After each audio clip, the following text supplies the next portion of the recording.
أعوذ بالله من الشيطان الرجيم. بسم الله الرحمن الرحيم.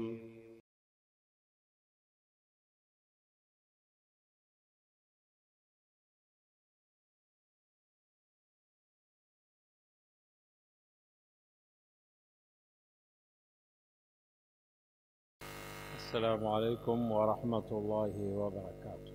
الحمد لله الذي يهتدى المهتدون وبعدله ضل الضالون لا يسأل أما يفعل وهم يسألون. أحمده سبحانه وأشهد أن لا إله إلا الله وحده لا شريك له وأشهد أن محمدا عبده ورسوله. أما بعد، فإن أصدق الحديث كتاب الله وخير الهدي هدي محمد صلى الله عليه وسلم وشر الأمور محدثاتها وكل محدثة بدعة وكل بدعة ضلالة وكل ضلالة في النار. فأعوذ بالله من الشيطان الرجيم. بسم الله الرحمن الرحيم. يا أيها الذين آمنوا اتقوا الله حق تقاته ولا تموتن إلا وأنتم مسلمون. رب اشرح لي صدري ويسر لي أمري واحلل عقدة من لساني يفقهوا قولي. எல்லா புகழும் புகழ்ச்சியும் ஏக இறைவன் அல்லாஹ் ஒருவனுக்கே சொந்தம். சாந்தி சமாதானம் நபிகள் நாயகம் ரசூலுல்லாஹி ஸல்லல்லாஹு அலைஹி வஸல்லம் அவர்கள் மீதும் அவர்கள் உற்றார் உறவினர்கள் சஹாபா தோழர்கள் தாபிஈன்கள் தபுஉ தாபிஈன்கள் குறிப்பாக நாம் அத்தனை பேர்கள் மீதும் என்றும் நலவட்டுமாக. அன்பான சகோதரர்களே, பெரியவர்களே, தாய்மார்களே, இன்றைய குத்பா பேருரையின் தலைப்பு பாக பிரிவினை. அல்லாஹ் ரப்பல் ஆலமீன் நமக்கு வழங்கியிருக்கிற சொத்துக்களை நம்முடைய வாரிசுகளுக்கு எப்படி பிரித்து கொடுக்க வேண்டும் என்று தனது திருமறையிலே அல்லாஹ் தெளிவுபடுத்தியிருக்கிறார். அப்படி தெளிவுபடுத்தப்பட்ட ஒன்றுதான் பாக பிரிவினை. இந்த தலைப்பில் நான் நினைக்கிறேன் ஒரு 3 முறைகள் இதோடு சேர்த்து உரையாடி இருக்கிறேன். ஆனாலும் கூட மக்களுக்கு மத்தியில் பாக பிரிவினை விஷயத்தில் ஒரு பெரிய விழிப்புணர்வு ஏற்பட்ட மாதிரி தெரியவில்லை. அடிக்கடி இந்த சொத்து விஷயங்களில் நமக்கு மத்தியில் நம்முடைய குடும்பத்தினர்களுக்கு மத்தியில் பிரச்சனைகளும் பிணக்குகளும் ஏற்படுவதை பார்க்க முடிகிறது. அதனால் பகைவர்களாக இருக்கக்கூடிய ஒரு நிலை. சிலர் சொத்தை பிரித்து கொடுக்கிறதுக்கு ஒரு காரணம் சொல்கிறார்கள். நீங்க வசதியா தானே இருக்கிறீங்க, ஏன் சொத்திலிருந்து பங்கு எதிர்பார்க்கிறீர்கள்? எனவே அவர் வசதியாக இருக்கிறார் என்பதற்காக வேண்டி சேர வேண்டிய சொத்தை கொடுக்காமல் எடுத்துக்கொள்ளுதல், அதனால் பகை ஏற்படுகிறது. சம்பந்தப்பட்டவர் தனக்கு சேர வேண்டிய வாரிசை முறையிடுகிறார். ஆனால் அல்லாஹ் அவருக்கு பரக்கத்து கொடுத்திருக்கிறான். பரக்கத்து கொடுத்திருக்கிறான் என்பது வேறு, தன்னுடைய சேர வேண்டிய பாகத்திலிருந்து தனக்கு பங்கு கிடைக்க வேண்டும் என்பது அல்லாஹுவால், அல்லாஹ்வுடைய தூதரால் அந்த பாகத்தை நசீபாக்கி இருக்கிறார். அதை நம்மில் யாரும் தடுக்க முடியாது. அருமையானவர்களே, ஃபிக்ஹ் சட்டத்தில் வாரிசுரிமை சட்டம் என்பது மிக முக்கியமான ஒரு சட்டம். இது நமது மார்க்கத்தில் மட்டும்தான் இவ்வளவு தூரத்துக்கு சொத்துக்களை எப்படி பிரிக்க வேண்டும் என்று நமக்கு வரையறுக்கப்பட்டிருக்கிறது. வேறு எந்த மார்க்கத்திலும் இப்படி சொல்லப்படவில்லை. ஆனால் நம்மில் அநேகர் அந்த விஷயத்தில் கண்டுகொள்ளாமலும் பொடுபோக்கோடும் இருக்கிறோம். அதை நடைமுறைப்படுத்துவதிலும் நமக்கு அலட்சிய போக்கை பார்க்க முடிகிறது.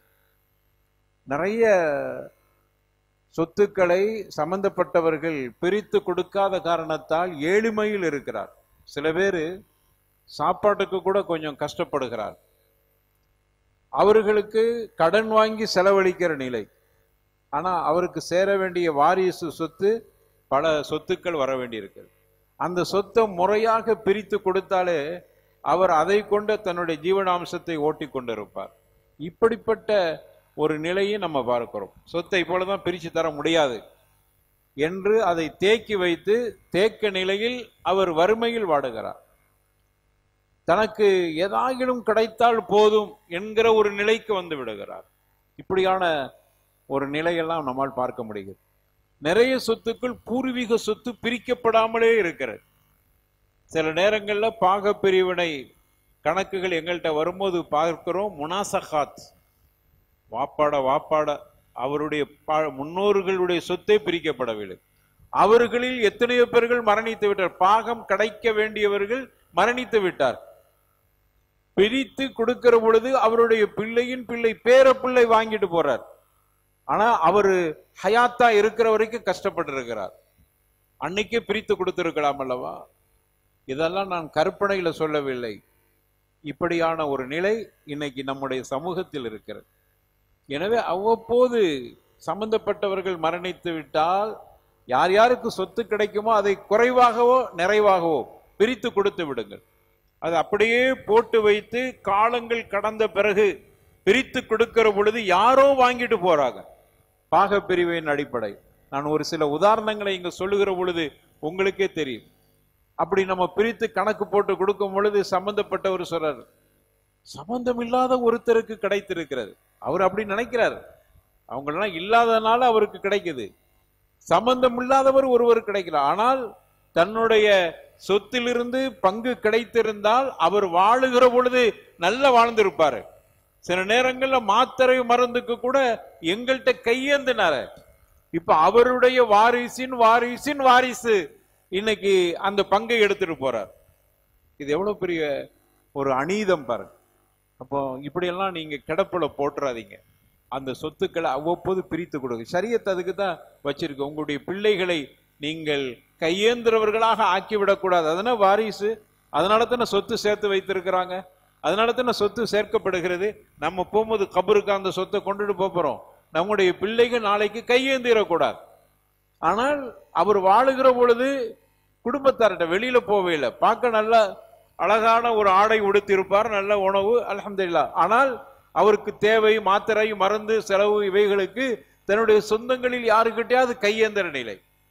அப்படியான ஒரு நிலையில் வைத்து விட்டு அதற்கு பிறகு பல காலங்கள் கடந்து இப்போ பாகத்தை சொத்தை பிரிக்கிற பொழுது யாரோ வாங்கி கொண்டு போகிறார் என்று நினைக்கிற பொழுது உண்மையிலேயே அது எவ்வளவு பெரிய ஒரு மோசம் நடந்திருக்கிறது, அநீதம் நடந்திருக்கிறது என்பதை பார்க்க முடியும். எனவே அப்படிப்பட்ட ஒரு நிலையை நாம் உருவாக்கிய கூடும். ஷரியத்து சட்டப்படி இன்னும் சில நேரங்கள்ல ஷரியத்துல சொல்லப்பட்ட அந்த சட்டத்தின் அடிப்படையில் பிரித்து கொடுப்பதற்கு மனம் இல்லாமல் நீதிமன்றங்களுக்கு போகிறார். எனக்கு தெரிய நீதிமன்றங்கள்ல முஸ்லிம்களுடைய வழக்குகள் என்று எடுத்துக்கொண்டால் 2 வழக்குகள். ஒன்னு தலாக், விவாகரத், அதுவும் அங்க நிறைய கிடக்கிறது. அடுத்தது பாக பிரிவினை. இந்த 2 வழக்கம் தான் அங்க அதிகமாக இருக்கிறது.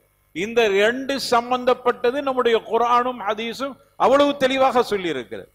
நம்முடைய குர்ஆனும் ஹதீஸும் சொல்லுகிற அளவுக்கு தீர்வை யாராலும் சொல்ல முடியாது. அவ்வளவு தெளிவாக சொல்லி இருக்கிறது. ஆனால் எங்க போகிறோம்? நீதிமன்றங்களுக்கு போய் இன்னைக்கு நம்முடைய இந்த மாதிரியான பிரச்சனைகள் தேங்கி கிடக்கிறது. யாருக்கு கிடைக்க வேண்டுமோ நீதிமன்றத்துக்கு போனா லேசுக்குள்ளையா முடியும்? அது எவ்வளவு தூரத்துக்கு பாதிக்கப்படுவோம் என்பதை கூட உணராத ஒரு சமூகம், படித்திருக்கிற சமூகம், நல்ல அறிவாளியான சமூகம், பொருளாதாரத்தில் உயர்ந்திருக்கிற சமூகம், பல நாடுகளுக்கு சென்றிருக்கிற சமூகம், பலர் படித்தவர்களோடு உரையாடுகிற சமூகம், அவ்வளவு தெளிவான நம்முடைய சமூகம் தெரியும். நீதிமன்றத்துக்கு போனா இப்போ முடியாதுன்னு சொல்லி ஏதோ முடிந்த அளவுக்கு அவர்களுக்குள் பேசி சமரசமாகி கிடைக்கிறதை வாங்கிட்டு போறதை விட்டு விட்டு, அல்லது ஷரியத்து சொன்ன அடிப்படையில வேற கிடைக்கிறது தவறாக இல்லை, உங்களுடைய உரிமை ஷரியத்து சரியாக கொடுத்திருக்கிறது, முன்ன பின்ன இருக்கலாம், அதை பொருந்தி கொள்வதை விட்டுவிட்டு இப்படியான நிலை இந்த சமூகத்தில் பார்க்க முடிகிறது. எனவே அருமையானவர்களே, நம்முடைய சொத்துக்களை அல்லாஹ்வுக்காக வேண்டி எவ்வளவு கஷ்டப்பட்டு ஹலாலான முறையில சம்பாதித்து பிள்ளைகளை நல்ல முறையில படிக்க வைத்து மார்க்கத்தை கொடுத்து நம்ம பிள்ளைகள் வறுமையில வாடிவிடக் கூடாது என்பதில் கவனமாக இருந்து இப்படியான பாதுகாத்து அந்த சொத்து கடைசியில் நீதிமன்றங்கள்ல அதுக்கப்புறம் அந்த சொத்தினுடைய சம்பந்தப்பட்டவர்களுக்கு எந்த பாக்கியமும் இல்லாமல் போகிற நிலையிலிருந்து நம்மை நாம் காப்பாற்றிக் கொள்ள வேண்டும். அந்த விழிப்புணர்வுக்காக வேண்டிதான் இந்த தலைப்பு அடிக்கடி எடுக்கப்படுகிறது என்பதை உங்களுடைய கவனத்துக்கு சொல்லிக் கொள்கிறேன். அடுத்தது, பாக பிரிவினைகளில் ஏற்படுகிற தவறுகள் எப்படின்னா, ஹயாத்தா இருக்கும்போதே பிரிச்சு கொடுக்கிறது. சம்பந்தப்பட்டவர் சொத்துக்குரியவர், அவர் ஹயாத்தா இருக்கும்போதே பாகத்தை பிரித்து கொடுத்த, என்னுடைய பாகத்தை நான் பிரிச்சு கொடுத்துட்டேன் என் பிள்ளைகளுக்கு அப்படிங்கிறது. மார்க்கத்தில் அப்படி இல்லை. நீங்க ஹயாத்தா இருக்கிற பொழுதே சொத்தை பிரித்து கொடுத்தால் செல்லாது. ஷரியத் என்ன சொல்லுது? அல்லாஹ் என்ன சொல்றான்? ஒயின் தரக்கங்கிறான், விட்டு சென்ற சொத்து. அதுல இருந்து உலமாக்கள் நமக்கு சட்டம் எடுக்கிறார். விட்டு சென்ற சொத்துனா இவர் மூத்தா போன பிறகு, அப்படிதான் இருக்கும். மூத்தா போன பிறகுதான் சம்பந்தப்பட்ட வாரிசுகள் பிரித்து கொடுப்பார். நீங்க ஹயாத்தா இருக்கும் போது பாகத்தை பிரித்து கொடுத்தல் என்பது மார்க்கத்தில் கிடையாது. சரி, அப்படியானால் என்கிட்ட நிறைய சொத்து இருக்கு, என்னுடைய பிள்ளைகள் கஷ்டப்படுறாங்க, இப்ப என்ன செஞ்சுக்கிறது? நீங்க கொடுங்க, அவர்களுக்கு ஹிபத்தாக கொடுங்கள். கஷ்டப்படுற உங்களுடைய பிள்ளைகளுக்கு நீங்கள் உங்களுடைய சொத்துக்களை கஷ்டத்தை உணர்ந்து யார் யாருக்கு எப்படி எப்படி தேவைப்படுகிறதோ அவர்களுக்கு தக்கவாறு நீங்கள் சொத்துக்களை கொடுங்க. ஆனால் பாக பிரிவினை என்று சொல்லாதீங்க, சும்மா ஒரு அன்பளிப்பா கொடுக்கலாம். அதே மாதிரி இந்த விஷயத்திலும் நம்மில் பலர் தவறு செய்து விடுகிறோம்.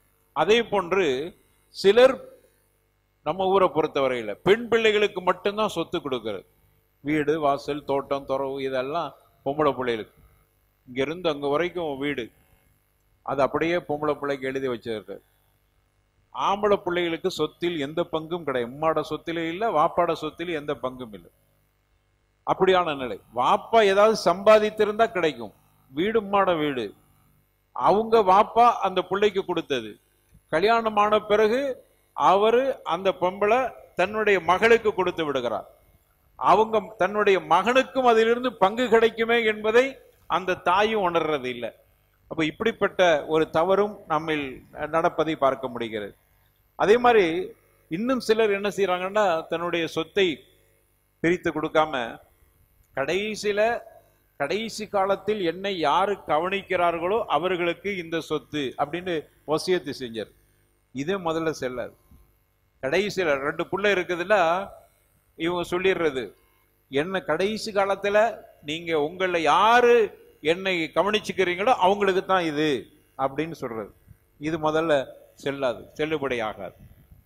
அப்போ இப்படிப்பட்ட ஒரு நிலையை பார்க்கிறோம். அதே மாதிரி நம்முடைய வாரிசுகளுக்கு வசியத்து என்பதும் கிடையாது. வாரிசுகளுக்கு வசியத்து செய்யக்கூடாது. அதே மாதிரி அப்படி வசியத்து செய்யறதா இருந்தா பேரப்பிள்ளைக்கு வசியத்தை செய்யலாம். எப்படிப்பட்ட பேரப்பிள்ளைன்னா, நம்ம ஹயாத்தா இருக்கும் பொழுதே எனக்கு நிறைய சொத்து இருக்குது, நான் ஹயாத்தா இருக்கும் பொழுதே என் மகனுக்கெல்லாம் கல்யாணம் முடிஞ்சு அவருக்கும் பிள்ளைகள் இருக்குது, மகன் மௌத்தாகிட்டார், எனக்கு முன்னாடி அவர் மௌத்தா போயிட்டார். அப்ப என்னுடைய சொத்திலிருந்து எனது மகனின் பிள்ளைகளுக்கு பங்கு கிடைக்குமான கிடைக்காது. ஏன்? எனக்கு முன்னாடி மௌத்தா போயிட்டார். சுருக்கமா சொல்ல போனா பேர பிள்ளைகளுக்கு, பேத்திகளுக்கோ பேர பிள்ளைகளுக்கோ, மகன் புள்ள பேத்தி பேரனுக்கு, மக புள்ள பேரன் பேத்திக்கு சொத்தில் பங்கு கிடைக்காது. எப்போ என்றால் எனக்கு முன்னாடி அவர்கள் மௌத்தா போயிட்டார், தந்தைக்கு முன்னாடி அவர்கள் மௌத்தா போயிட்டார், பாகம் கிடைக்காது. அப்படி கிடைக்காம போகிற பொழுது, ஹயாத்தா இருக்கிற பொழுது அந்த அப்பா என்ன செய்யணும்? தன்னுடைய பேத்திக்கு பேரனுக்கு சொத்துல பங்கு கிடைக்காது, மகன் நமக்கு முன்னாடி மூத்தா போயிட்டாரு, மற்ற பிள்ளைகளுக்கு கிடைக்கும், இந்த மகனுக்கு மூத்தா போனவனுடைய மகனுடைய பிள்ளைகளுக்கு கிடைக்காதே என்கிறதுனால அவர் வசியத்தை செய்து கொள்ளலாம். பேரன் பேத்திக்கு சொத்தை பிரிக்கும் போது என்னுடைய பேரனுக்கும் பேத்திக்கும் இந்த பங்கை கொடுத்துருங்க, ஹயாத்தா இருக்கும்போது வசியத்தை செஞ்சாலும். ஏன்னா அவருக்கு தெரியும் நம்முடைய பேரன் பேத்திக்கு கிடைக்காது. அப்ப யாருக்கு சொத்தில் பங்கு கிடைக்காதுன்னு வருதோ அவர்களுக்கு வசியத்தை செய்யலாம். அல்லாஹ் பங்கு போட்டு வைத்திருக்கிறாரு இவர்களுக்கு என்னென்ன பங்கு என்று, அவர்களுக்கு நாம் வசியத்தை செய்தால் செல்லாது. பங்குதாரர்களுக்கு வசியத்தை செய்தால் செல்லாது. பங்கு கிடைக்காது என்கிற நிலை வருகிற பொழுது அப்படிப்பட்டவர்களுக்கு வசியத்தை செய்யலாம். அதுல நிறைய பேர் கோட்டை விட்டுறாங்க. சொத்தை பிரிக்கணும்னு கணக்கை கொடுக்கும்போது சொத்தை பிரிச்சு அவருக்கு மூத்தவர் வாப்பாக்கு முன்னாடி மூத்தா போயிட்டா அவருடைய பேரப்பிள்ளைகள்லாம் ஒன்றும் கிடைக்காது, கஷ்டப்படுறாருங்க, பேரப்பிள்ளைகளுக்கு ஒன்றும் இல்லையா? அல்லாஹ் நமக்கு மார்க்கம் இல்லைன்னு சொல்லும் போது நம்ம என்ன செய்யறது? என்னங்க அது ஒரு மாதிரியா தெரியுதா, இறக்கப்படாத மாதிரி இருக்க, மார்க்கத்தில் அப்படியா இருக்க போகுது? கிடைக்காது. வேண்டுமானால் அவங்க மற்ற பங்குதாரர்கள் தன்னுடைய சகோதரனின் மகன் அல்லது சகோதரின் மகள் கஷ்டப்படுறாருன்னு சொல்லி அவங்க வேணா தங்களுடைய பங்குகளை கொடுக்கலாம். சட்டப்படி கிடைக்குமான கிடைக்காது. அப்ப என்ன செய்திருக்க வேண்டும்? அவர் சொத்து உள்ளவர் இந்த சட்டத்தையும் தெரிஞ்சு வச்சிருக்கணும். நம்முடைய பேர பிள்ளைகளுக்கு சொத்து கிடைக்கணும்னா வசியத்து செஞ்சுட்டு போயிருந்தாருன்னு வைங்க, அது பாக கணக்கு போடுறதுக்கு முன்னாடியே வசியத்துக்கு முக்கியத்துவம் கொடுக்கப்படும். உடனே அந்த பேர பிள்ளைகளுக்கு சொத்தை கொடுத்த பிறகுதான் சம்பந்தப்பட்ட வாரிசுகளுக்கு பிரிக்க முடியும். அப்படியான ஒரு நிலையை நாம் உருவாக்கணும். நமக்கு ஹயாத்து மௌத் இருக்கிறது, சொத்துக்கள் வைத்திருக்கிறவர், நமக்கு முன்னாடி நம்முடைய பிள்ளைகள் மூத்தா போயிட்டா பேர பிள்ளைகளுக்கு சொத்து கிடைக்காமல் ஆகிவிடுமே என்கிற ஒரு நிலை இருக்குமானால் இப்பவுமே வசியத்து செஞ்சு வச்சிருங்க. வசியத்து செய்து விட்டால் அவர்களுக்கு கண்டிப்பாக பங்கு கொடுத்த பிறகுதான் ஹயாத்தா இருக்கிற நம்முடைய மற்ற பிள்ளைகள் சொத்தை பங்கெடுத்துக் கொள்ளலாம். அதே போன்று நம்முடைய வாரிசு அல்லாதவர்களுக்கு வசியத்து செய்தல், அதே மாதிரி இன்னொரு வசியத் பொது ஸ்தாபனங்களுக்கு வசியத்து செய்தல். அப்படி செய்யப்படுகிற அந்த வசியத்தில் அது சுலுசுக்கு மேல இருக்கக்கூடாது. அது 1/3 என்கிற அளவில் தான் அந்த வசியத்து அமைய வேண்டும் என்பதை நமக்கு ஹதீசுகள்ல பார்க்க முடிகிறது. அதே மாதிரி சொத்தை பிரிக்கிற நேரத்தில் நிறைய நேரங்கள்ல நடைபெறுகிற தவறு, சொத்தை பிரிக்கும் பொழுது தன்னை, அதாவது தன் பிள்ளைகள், மனைவி ஹயாத்தா இருந்தால் மனைவி, கணவனை விட்டு சென்ற சொத்தாக இருந்தால் அதோடு அந்த சொத்து பாகத்தை முடித்துக் கொள்கிறார். அதை தாண்டி மற்றவர்களுக்கும் கிடைக்கும்.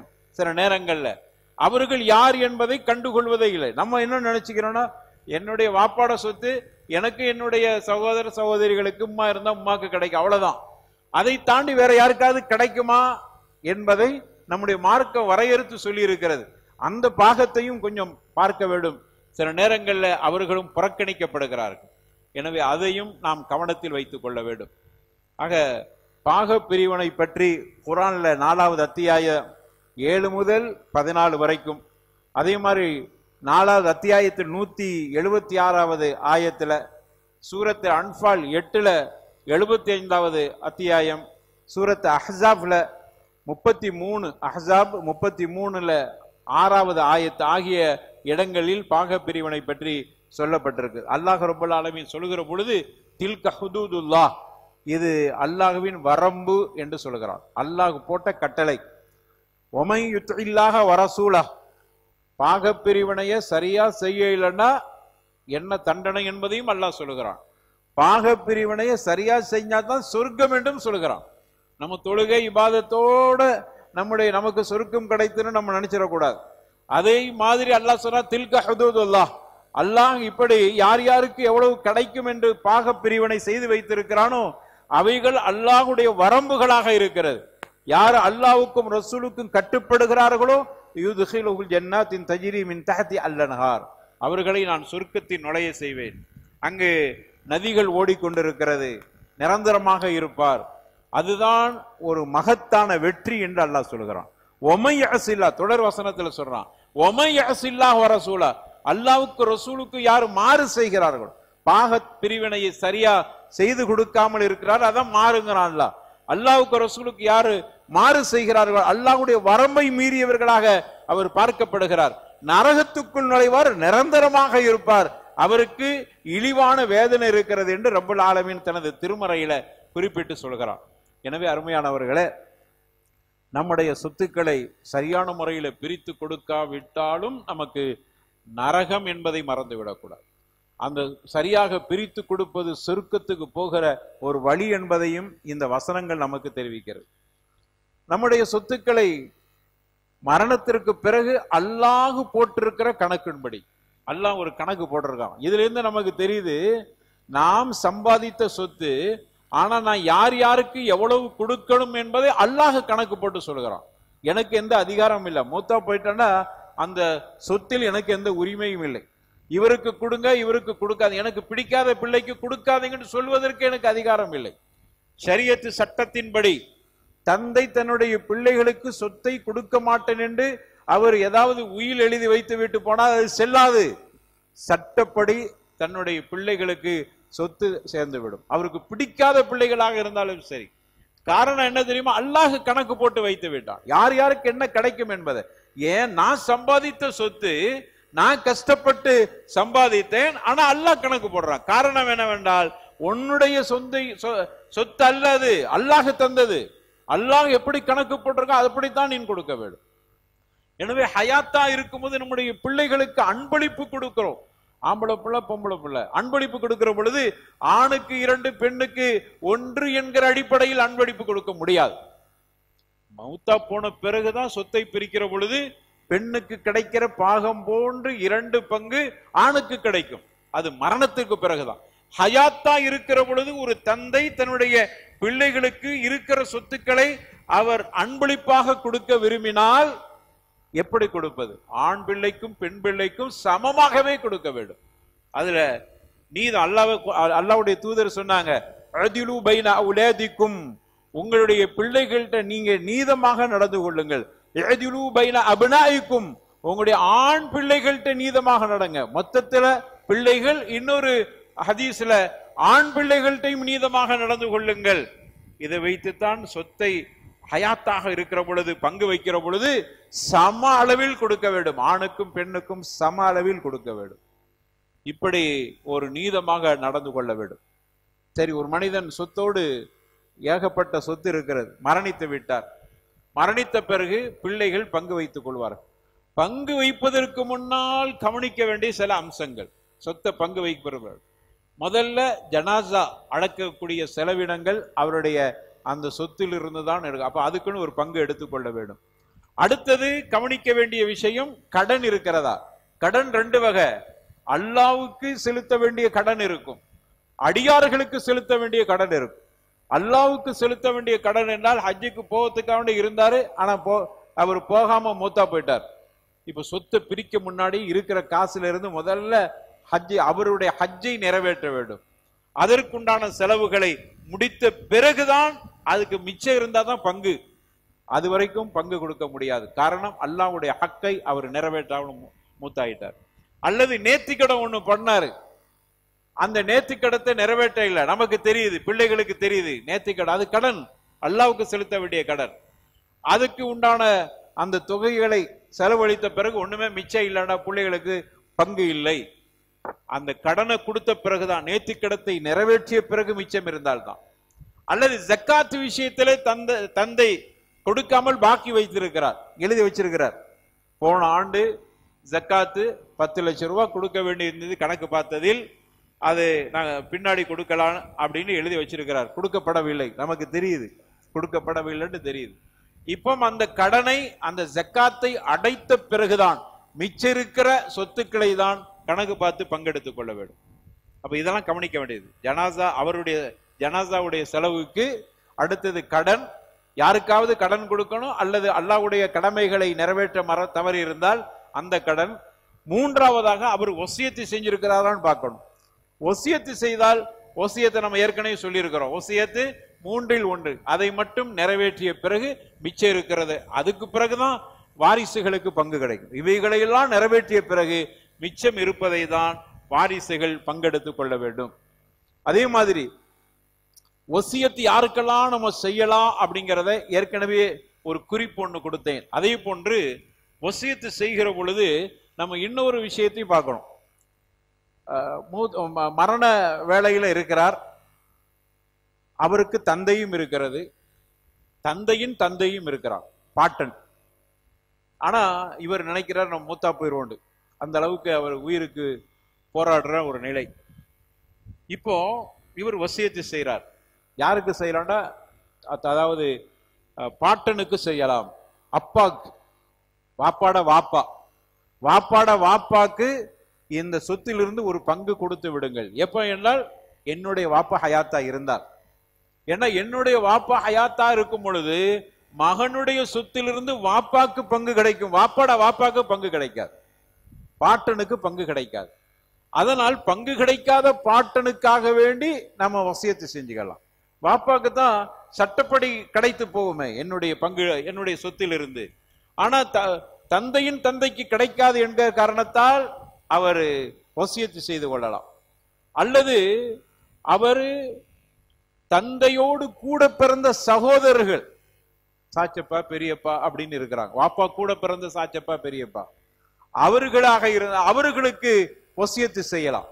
கஷ்டப்படுற மாதிரி தெரியும், நமக்கு பரக்கத்து நிறைய இருக்குது, வாப்பாட்டையும் பரக்கத்து இருக்கத்தான் செய்யுது. இந்த மனசு வரணும். வாப்பா ஹயாத்தா இருக்கும் பொழுது பிள்ளைகள் ஆம்பளை பிள்ளைகளா இருந்தாலும் சாச்சப்பா பெரியப்பாக்கெல்லாம் அவங்க காக்காட மகன் அல்லது தம்பி மகனுடைய பங்கிலிருந்து எந்த பங்கும் கிடைக்காது. அப்ப இவர் வசியத்து செய்யலாம். பெரியப்பா பொம்பளை பிள்ளை ஆம்பளை பிள்ளையோட கஷ்டப்பட்டுக்கிட்டு இருக்கிறார், எனவே எனக்கு தான் ஏகப்பட்ட சொத்து இருக்குது, வசியத்து செஞ்சிடலாம், இது அவர்களுக்கு கிடைக்கும். ஒரு கால் வசியத்து செஞ்ச பிறகு அவர் மூத்தா போயிட்டாருன்னா அவருடைய பிள்ளைகளுக்கு அந்த பங்கு கிடைக்கும். அப்ப இந்த அடிப்படையை நமக்கு உலமாக்கள் சொல்லி தர்றாங்க. அதே மாதிரி தாயின் தாய், எப்படி ஆண் வாரிசு சொன்னோம் அதே மாதிரி தாயின் தாய், அவங்களுக்கு பாட்டி இருக்கிறாங்க. உம்மா இருக்கிற வரைக்கும் பாட்டிக்கு பேரப்பிள்ளையோட சொத்திலிருந்து பங்கு கிடைக்காது. அப்போ பேரப்புள்ள தான் மூத்தார போற மாதிரி ஒரு நிலை இருக்குமானால் தன்னுடைய பாட்டிக்கு வேண்டி வசியத்து செய்து கொள்ளலாம். அதே மாதிரி தாயோடு கூட பிறந்த சகோதரிகள், சின்னம்மா பெரியம்மா சாட்சி பெருமா, அவர்களுக்கு வேண்டி வசியத்து செய்து கொள்ளலாம்.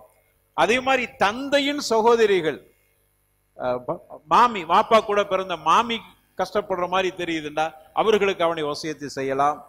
இதெல்லாம் நமக்கு மார்க்கம் வசியத்திற்கு அனுமதித்திருக்கிற சட்டங்கள். அப்ப இதையும் நாம் கவனத்தில் வைத்துக் கொள்ள வேண்டும்.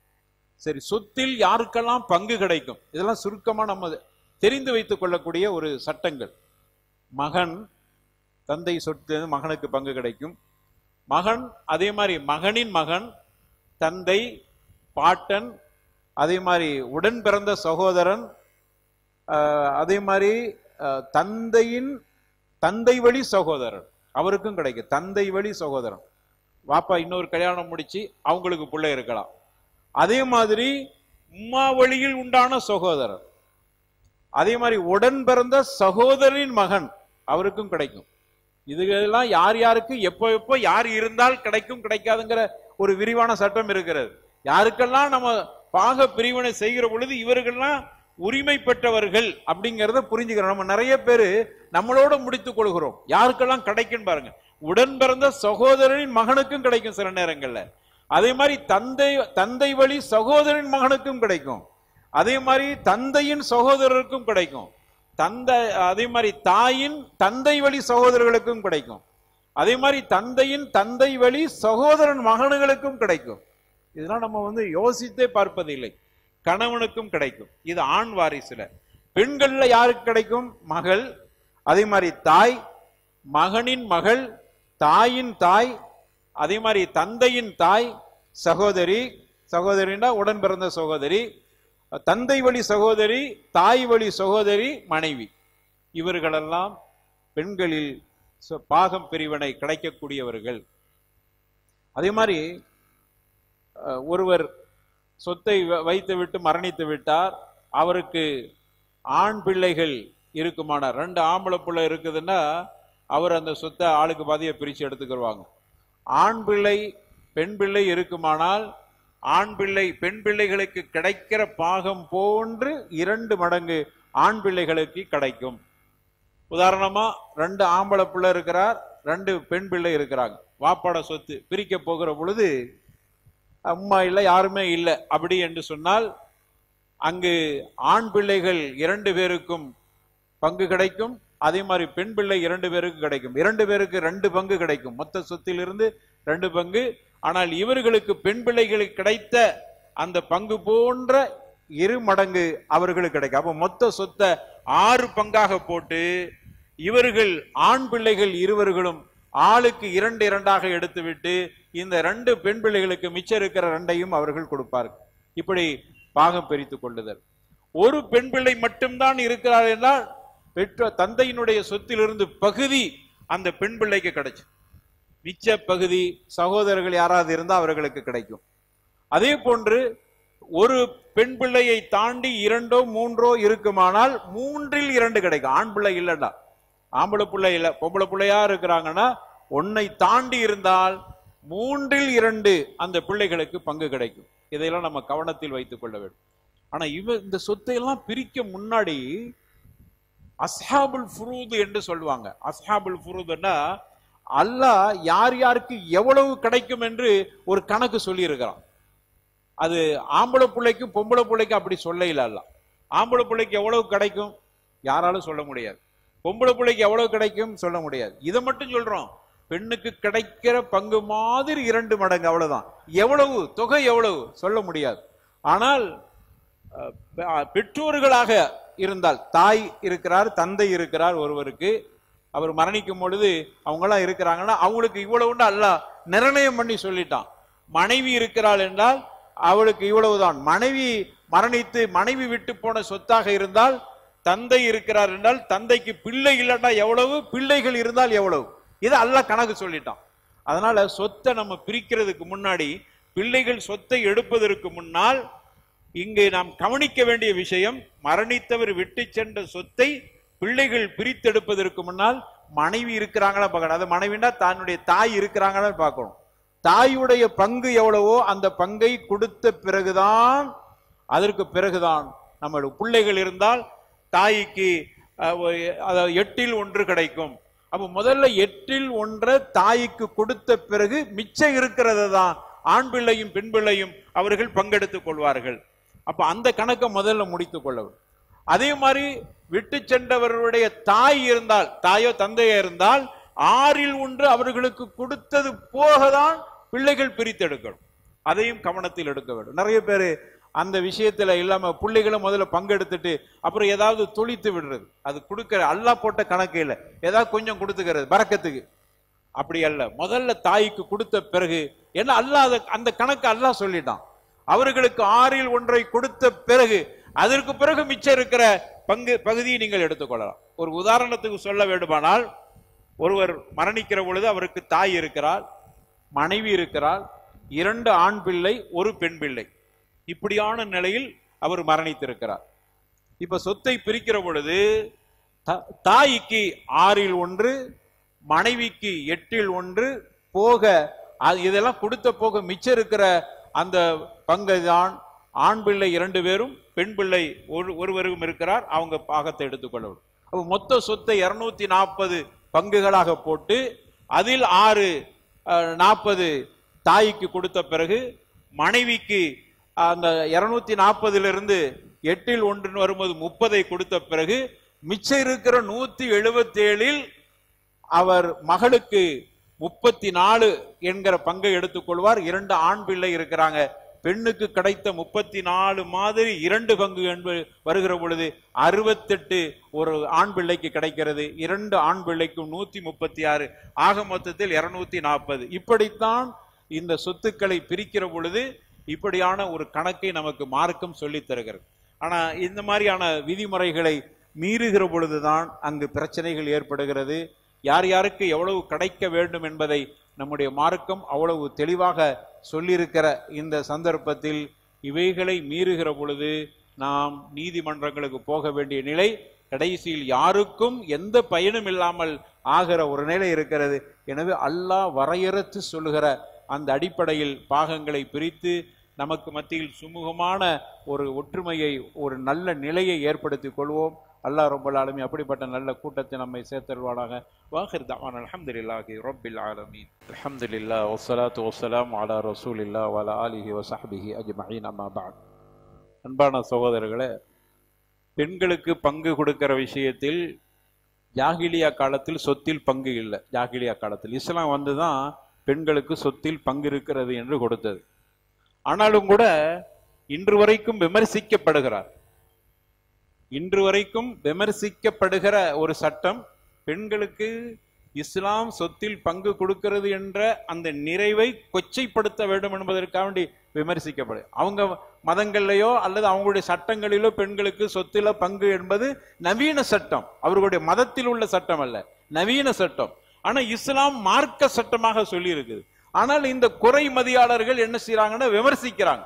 அது என்ன, ஆணுக்கு 2 பெண்ணுக்கு மட்டும் 1 பங்கு, இது பெண்ணை சம ரீதியில் வைக்கவில்லையே என்று சொல்றாங்க.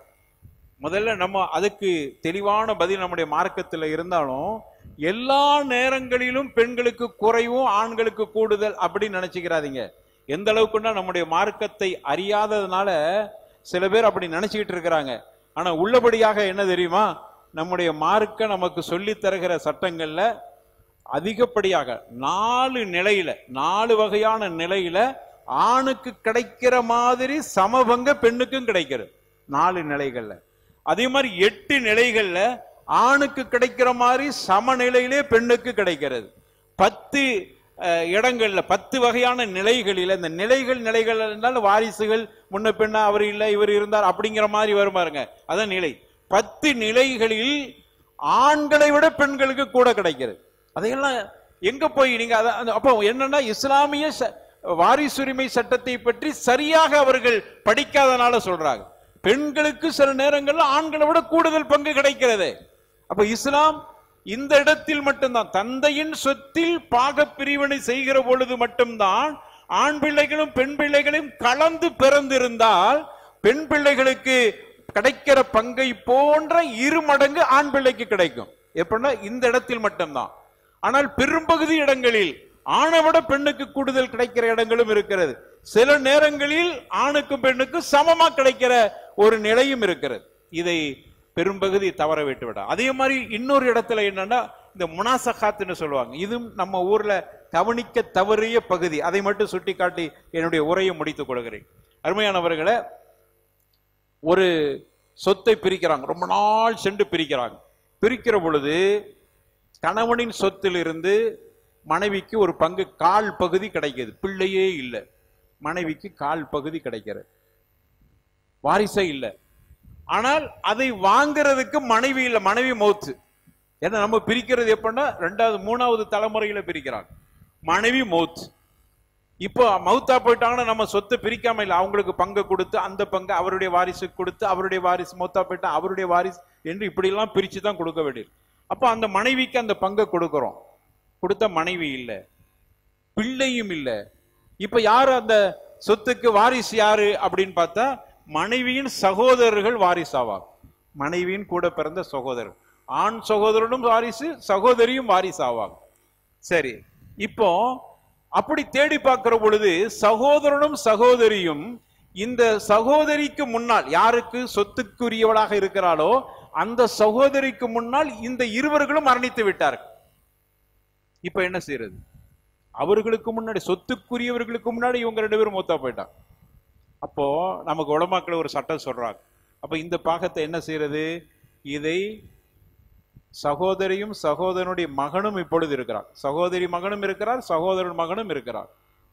ஆனா இந்த 2 பேருடைய தந்தையும் முன்னாடியே மூத்து, அதாவது தாய் இவங்களுக்கு தந்தை முன்னாடியே மூத்து. இப்ப என்ன செஞ்சுக்கிறது?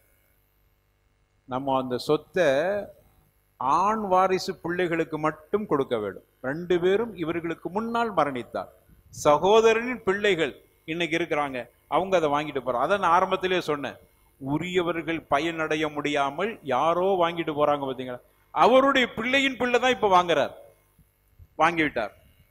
சரி, இதுல சகோதரையும் சகோதரனும் 2 பேரும் இவர்களுக்கு பின்னால் மூத்தா போனா, சொத்துக்குரியவர்களுக்கு பின்னால் மூத்தா போனா சகோதரன் சகோதரிகளுடைய பிள்ளைகள் இருவர்களும் வாரிசு, ஆண் வாரிசும் பெண் வாரிசும் பங்கு பெறுவார்கள். இதுதான் நம்ம கவனிக்க தவறுகிற ஒரு நுட்பமான பகுதி. அப்ப அந்த பகுதிகளில் நம்ம கணக்கு போட்டு கொடுக்கும் போது அது எப்படி அவர்களுக்கு கிடைக்கும்? 3வது 4வது வாங்க, இவங்களுக்கு இல்லாம போயிருச்சு. காரணம், நம்ம பிரிக்கிறதில் தாமதப்படுத்தினா இப்படிப்பட்ட சிக்கல்கள் வருகிறது.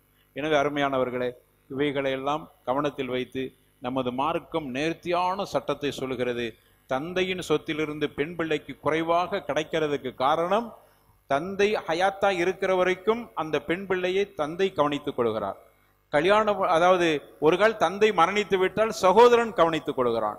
அதே போன்று அந்த அவளுக்கு கல்யாணம் முடிச்ச பிறகு கணவன் கவனித்துக் கொள்கிறான். அப்ப தந்தையின் சொத்திலிருந்து பங்கு கிடைப்பது என்பது மேல்மிச்சமான ஒன்றுதான் அவளுக்கு. அதனால மார்க்கம் அவளுக்கு ஒரு பகுதியும் இவனுக்கு நிறைய பொறுப்பு இருக்கிறது. தந்தை மூத்த போனா அந்த பிள்ளைகளுக்கும் இவர் தான் கவனிக்க வேண்டியிருக்கிறது. அதனால் இவருக்கு 2 பங்கும் என்பதையும் நமக்கு ஷரியத்து அவ்வளவு அறிவுபூர்வமாக சொல்லி இருக்கிறது.